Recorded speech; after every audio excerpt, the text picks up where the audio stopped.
My name is Jim Jensen. I'm a grateful alcoholic. I'm a member of the Leonard Park Group of Alcoholics Anonymous in Mount Kisco. And the date of my last drink is March 8, 1980, seeing as how I heard everyone else mention theirs.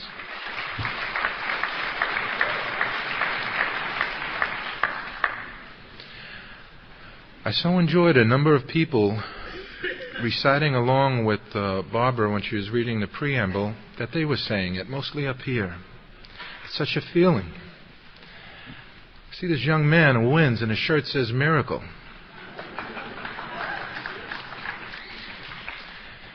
And it's, to hear Glendora talk about, I was talking to Jack at the break, to hold on with open hands.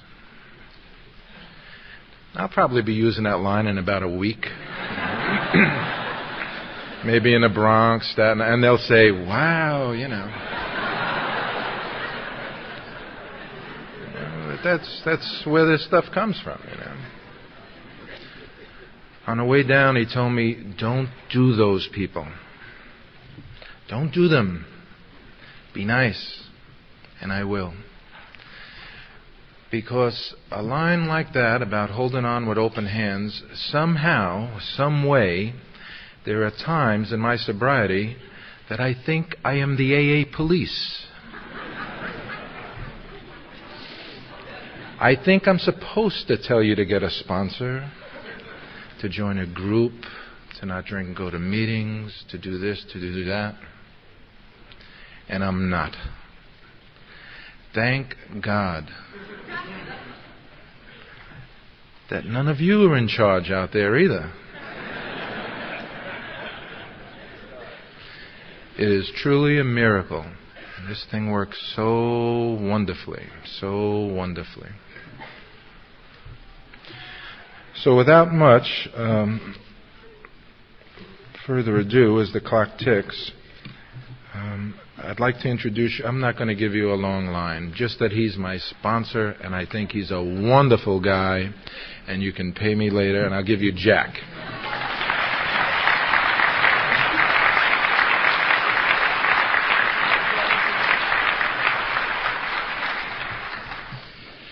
Hi, my name is Jack Keegan, and I'm an alcoholic.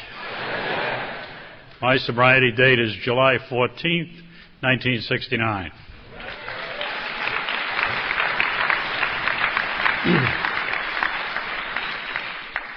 I have an add-on to the announcement made earlier about in the event of an emergency. In the event of an emergency, we'd like all Al-Anon members to remain seated while the alcoholics leave the room.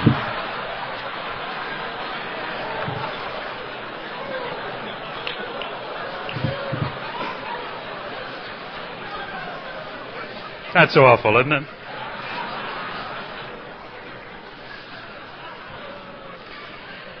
This is such an honor to be speaking at the 57th anniversary of AA. I mean, I can't tell you how great I feel about it.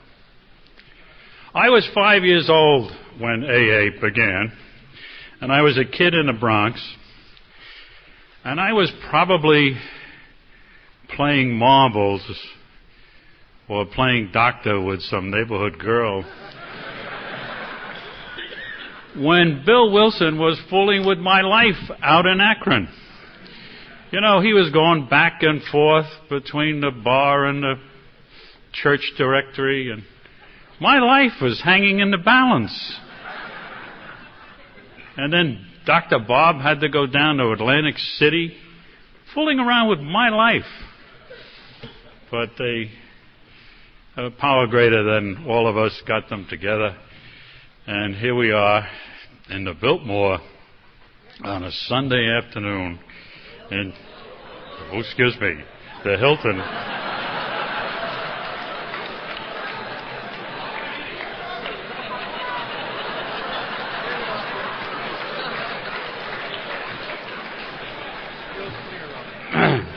Keep coming, somebody said. But here we are at the Hilton, right? On a Sunday afternoon, and just great in June. And I always like to remember Sundays in June when I was drinking.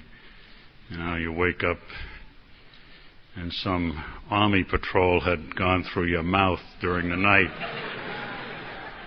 and your tongue is about 1.5 inches thick, and you have no idea what happened the night before.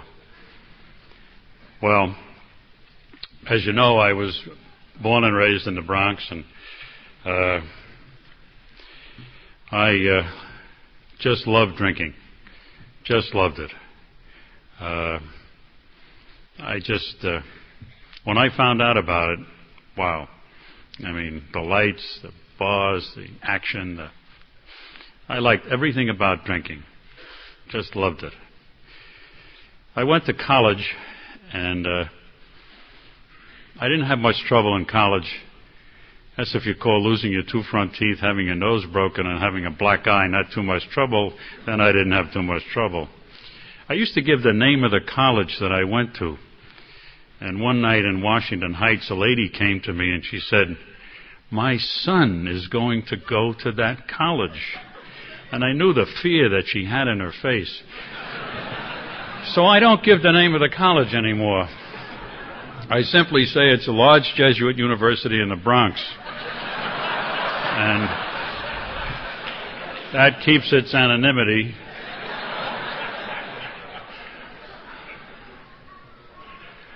I got out of college and I went to law school, and I didn't have much trouble in law school. That's if you call passing out of the wheel of a moving vehicle at about 6 o'clock in the morning not much trouble, then I didn't have much trouble. But I did that. You know, I had taken my first semester's examinations, and you know what happens. I deserved a drink, and I passed out at the wheel of the car. Incidentally, I might add that it's difficult to explain that to a motor vehicle commissioner.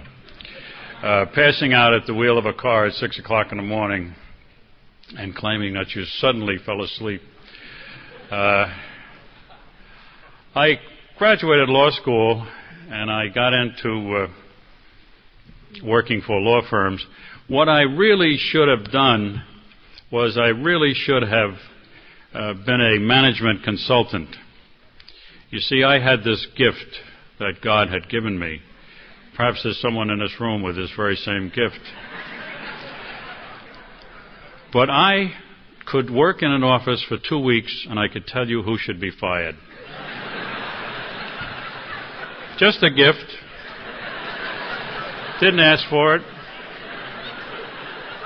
But I knew who should go. Now, the only thing left was the opportunity to tell people who should be fired.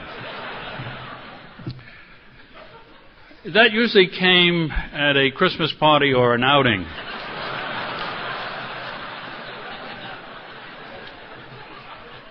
And, you know, I would tell people how they should run their business, and I have no memory of it. I think blackouts is a way that God shows His kindness toward us. And then there's always some dummy the next morning that says, "What got into you last night?" And he has to retell you things that make no sense. And I would go from job to job to job after these parties. And I finally ended up in White Plains working for a single practitioner. And it was just great. He kept me on the cutting edge of poverty, so I didn't have too much to spend. And he had one big client whom I knew how to correct. And I was working for him for about 7 years. And he said to me, "Jack, I'm going to make you a partner." I thought, that's marvelous. It's really nice. I worked hard. I was going to be a partner. I was going to have my name on a letterhead. And then there came this outing. Perhaps some of you have heard this story. And this big client was at this outing. And I straightened him out. And the next day, to this day, I don't know what he said to him. The next day, my boss said to me, Jack, you don't have to leave, but you can't stay here. Well, I thought the best thing was I would open my own law office. And that, of course, is an attempt at suicide. But long about this time, my older brother was having trouble drinking. He had a lot of trouble drinking, and he was living on Long Island. He had about 7 children. And my sister-in-law called me up, and she said, would you mind coming out to talk to your brother Jimmy? I said, I'd be delighted. So I went out to talk with him, and all these children are running around this very small house. And I said, Jimmy, we cannot talk of such an important matter in this house. We must go to a place where men gather. So I went to a saloon to talk to my brother about his drinking. Now, I didn't want to see him stop drinking because I knew I was next. So I said to him, just drink beer and behave yourself. That lasted about 2 weeks, and I brought him to an AA meeting and left quickly, lest they ask questions. I had been to an AA meeting while at that famous Jesuit school. I was writing a paper on it. It seemed like a good idea at the time. I was very impressed with people laughing and not drinking. That had not happened in my house.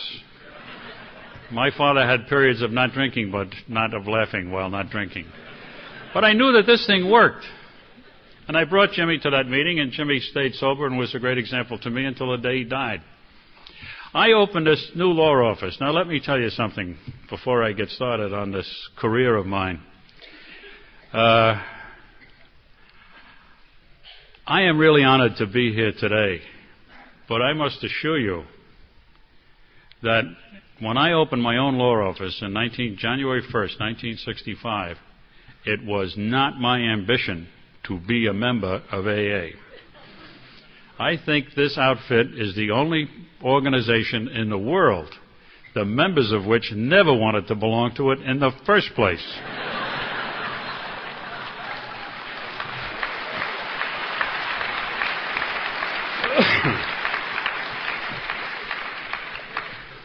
AA is like the mafia. You leave, you die.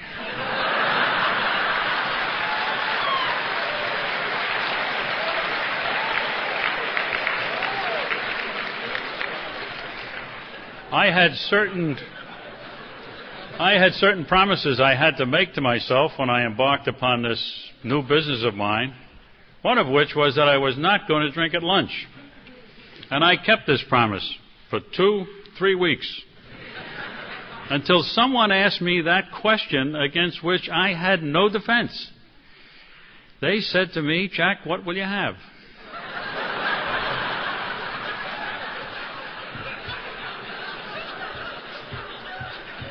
I didn't know how to answer that.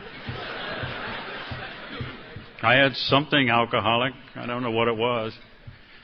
But it went along, and I was a steady story of progression.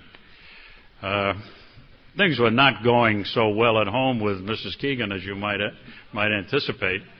I used to collect for Catholic Charities, not for any altruistic reason, please. In my neighborhood, when you collected for Catholic Charities, you got a drink.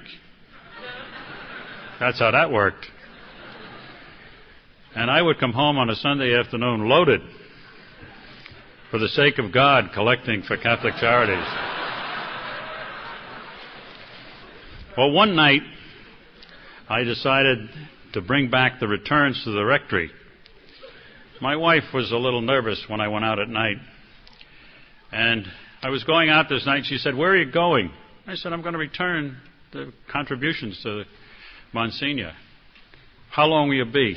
Dumb questions, I said, you're getting paranoid. I'm going to the rectory, and I'll be right back.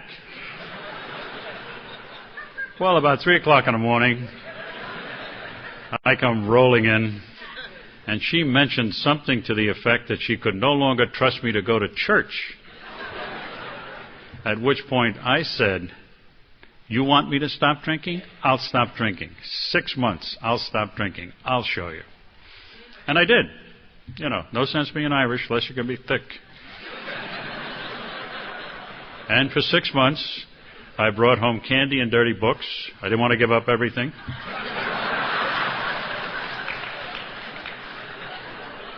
And I sat at home for 6 months. We went nowhere. She said, "Let's go to the movies." Not a chance. Why not? I'm not drinking.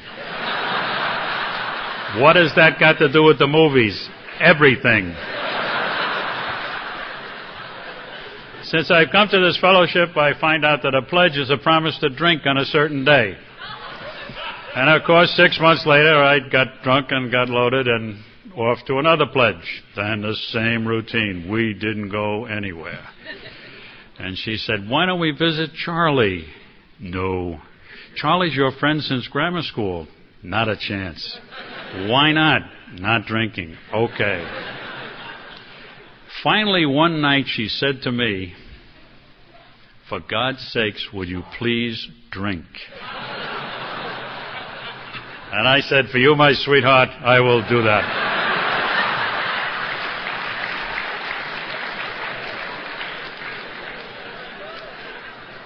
I would never get into that box again. And I went on my merry way. If you would have stopped me in the street the day before I came into AA, I would have told you I was a social drinker. A heavy social drinker, but a social drinker nonetheless. I kept this definition until one day I was selecting a jury.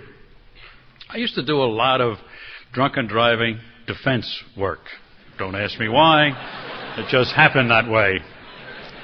And I was defending this fellow one night in the village of Scarsdale Justice Court. And you never try a drunken driving case before a judge. You always try a drunken driving case before a jury.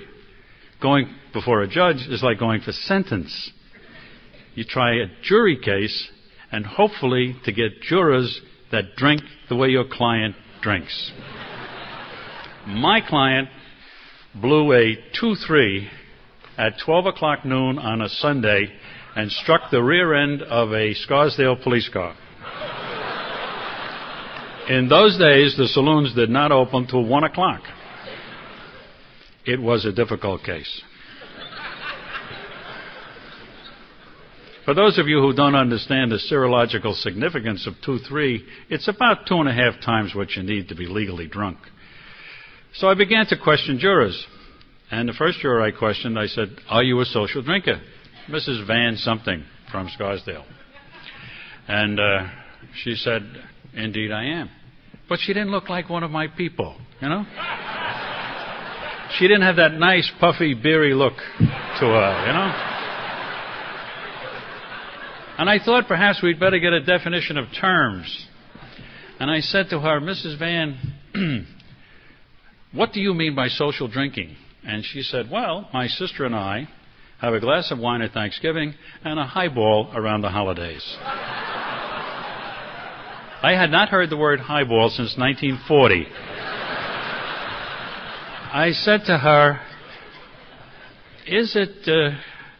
would you consider it social drinking for a man to come home and have a couple of cocktails after a tough day, just to shave the edges off a very sharp day? And she looked at me as if I had a hole in my head and said, "Why on earth, Mr. Keegan, would anyone drink every day?" I didn't have an answer for that. I excused her and lost the case. However, I got a new definition of social drinking. It didn't affect me much, but I knew that there were some people in this world that did not consider what I did social drinking. Life at home was a lot of fun. I was in a blackout for most of the night. Every night was drinking. I would have no memory of what was on television, and people would ask me the next morning, did you see this show or that show on television? No, I didn't. And then I'd get these flashbacks. I don't know if anything like that's ever happened to anybody in this room, but suddenly you get a flashback of a part of the TV show. Oh, yes, that was funny. Well, I thought you said you didn't watch it. Oh, I must have, just in passing. I was drunk every night of the week. I used to watch a guy on television, Channel 4, a fellow by the name of Jim Hart, and he was sober every night at 11 o'clock. Now, that may not seem important to some people here today, but it was terribly important to me in those days that anybody could stay sober till 11 o'clock at night and deliver the news. It was a live show. I knew that. I checked on it. This guy was sober. When on earth did he do his drinking? I could hardly open a door at 11 o'clock at night. I think fear gets everyone into AA. And my fear came in a form that I'll tell you about in a little story. I represented a young man who was charged with vehicular homicide. And he was not guilty of vehicular homicide, clearly, but he was indicted, but he was not guilty of it. And his case was coming up for trial. And I knew that all I had to do was to be an adequate lawyer on that day, and I would win that case. I knew that. Didn't have to be any Clarence Darrow, just had to be an adequate lawyer. I had to be sober on the day his case was tried. His case was 18 months from trial. They weren't concerned about speedy trials in those days. He was out on bail. And I tell you, for 18 months, I was terrified as to what my condition would be the day his case was tried. If you're not alcoholic, you may not understand that. But I tell you, I was terrified. Because by that time, I had lost control. Some days were good, some days were bad, but I couldn't tell you which one was good or which one was bad, how I was going to be. Some nights I'd start drinking, have 5 drinks. Some night I'd start drinking, have 25, 30. No rhyme or reason to it. And I would wake up in the morning, 4 or 5 o'clock, terrified, palms sweating, afraid that this was the case. This was the day that his case was to be tried. As alcoholics can do, his case was tried. I was sober, and the case was won, but that's not the important thing. The important thing that is, I had lost control, and I didn't know it. I was alcoholic, full-blown, and I didn't know it. And I continued on. My day came, as you know, July 14th, 1969. It was a day that I was out drinking with my younger brother, who was not alcoholic, but he was with me. And if you were with me, you were drunk. You couldn't stay with me and not be drunk. I insisted on you being drink for drink. And anybody drank with me got drunk. I don't care who you were. Monsignor, sister, whatever, you got drunk. You couldn't stay with me and not get drunk. And at that moment, that night, I guess God said, I think Keegan's had enough. Because at that moment, at that night, I said, if I don't stop drinking, I'm going to die.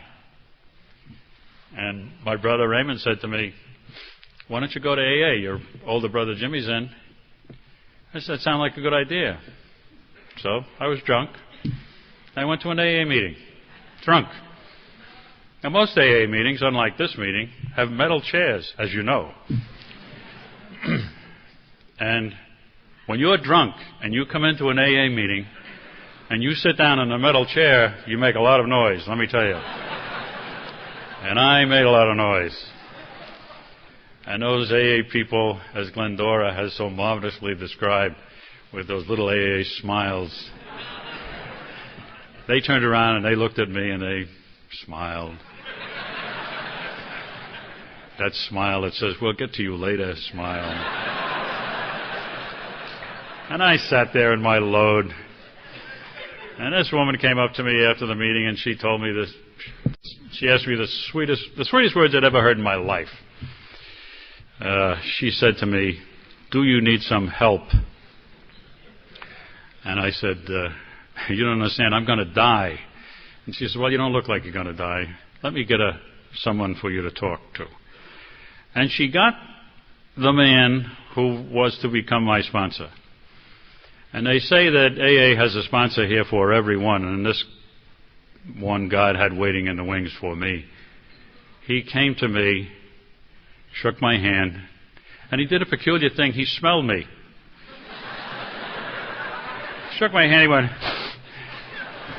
and he said, "You've been drinking tonight." And I thought to myself, what a perceptive guy. No one had ever told me that at 10:30 at night, you know. I said, "As a matter of fact, I have." He said, then he began to ask these questions, you know, that sponsors ask, that, you know, they probing, nasty. And he said to me, he said, "Do you think your life would be better if you didn't drink?" And I said, "Oh my God, of course. I got a great business, great family, and the booze is killing me." He said, "You're in the right place." Then he told me some very profound things, and I won't go into all of them now. But for example, he told me that if I did not want to drink, I should not go into bars. Now, that may not seem like anything to you now, but I tell you, in July of 1969, that was profound. I said, "Would you repeat that?" And he did. You see, every night of this pledge, I was in a bar. And he said, "Don't go in there anymore." And we went back to his house, and we talked and talked and talked. And finally, about 2 hours passed. Now, these eagles in my stomach were no longer there. Things had quieted down. They were like butterflies. I was going to live. Perhaps I was immortal. But I no longer needed this dummy from AA, I tell you that. So he had spent a lot of time with me, and I wanted to ease him out. And I said to him, I said, "Don, I really want to stop drinking tonight, but in March," this is July, I said, "in March I go on vacation, and I always drink on my vacation in March. You understand that?" And he looked at me like that lady, and he thought I had a hole in my head, and he said, "Jack, this is July." I said, "I know that." He said, "You can't drink in July for March. You have to wait until March comes." I said, "Repeat that." And he repeated it. Another profound saying. He said, "Jack, just go home, get to bed. You just got tonight." He said, "I want to take you to a meeting tomorrow night." Now, the resistance comes in. Well, tomorrow night was my aunt's birthday. I had never seen my aunt on her birthday. Then he said to me, he said, "What time are you getting home?" And I said, 11 o'clock. Be late. He said, "I'll be on your front steps." He was there. He said, "The next night," and we talked and talked again, of course. And the next night he said, "I want to take you to a meeting tomorrow night." I said, "I have a cookout." One of those emergency cookouts that newcomers have. "I have a cookout." He said, "What time?" "I won't get back till 12 o'clock. I'll be here." He was there. He sat on my front step, and we talked and we talked. He saved my life. I can put it no other way. He saved my life. He gave me a copy of the big book, and he just saved my life. And I haven't found it necessary to pick up a drink since. And he got me going to meetings, and he got me into the steps. I didn't know about life. You know, life is the only game in the world, the goal of which is to find out the rules. I didn't know the rules. You know, funny. Newcomers, you know, some normal person gets a flat tire and they call it AAA. Newcomers get a flat tire, they call a suicide prevention hotline. And that's the way I was. I didn't know anything about living. I'm going to talk to you about 3 of the steps that are very important in my life this afternoon. Got a little time with it. The first is the second step, and that's very important to me. And I have a little story that goes with that. I used to love Howard Johnson's hot dogs. They were kind of out of business now. But anyway, they had a marvelous hot dog. I don't know if anyone's familiar with them. They come in a little toasted bun, a little cardboard carrier, and they're delicious, and you put mustard on them, and they were like heroin to me. I could not go by a Howard Johnson's hot dog stand without getting 4 or 5 of them. Couldn't do it. And this one time I got about 5 of them, and I had this terrible pain in my stomach. And I went to the hospital, and the doctor took all those tests, and I thought I had a heart attack. And he said, Jack, you don't have a heart attack. He said, well, what did you eat? I said, I had Howard Johnson's hot dogs. And he simply said to me, don't eat them anymore. And from that day to this, I haven't had one. I haven't had to go to one meeting about it.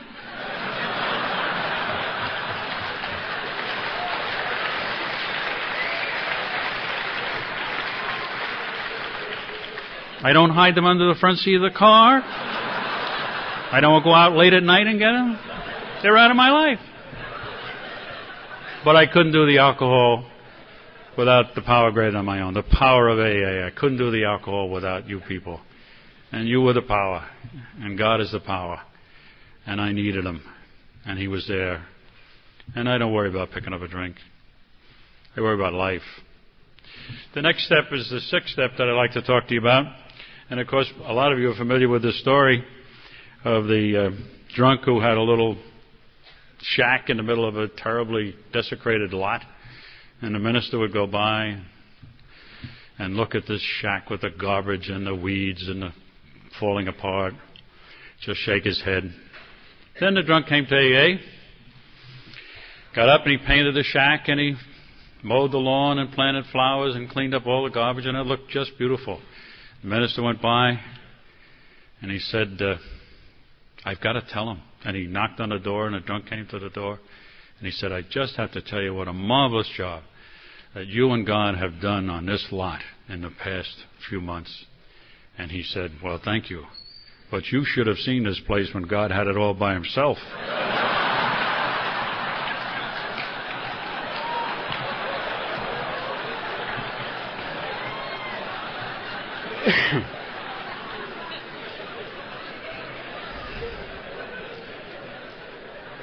And so it was with me on the 6th step. I was at a meeting one night, and I said we're entirely willing to have God remove all of these. And my sponsor fell on me like an old suit, and he said the word is ready. It's ready. You got to be ready to have these defects removed. And it's very much like I have a lawn at home, you know, and my lawn looks like the Aberdeen Proving Grounds. It's just horrible. But I know I can have a nice lawn if I'm ready to have it. I have to plow it up. I have to rake it. I have to seed it. I have to water it. And God will grow the grass if it's ready. But I have to get it ready.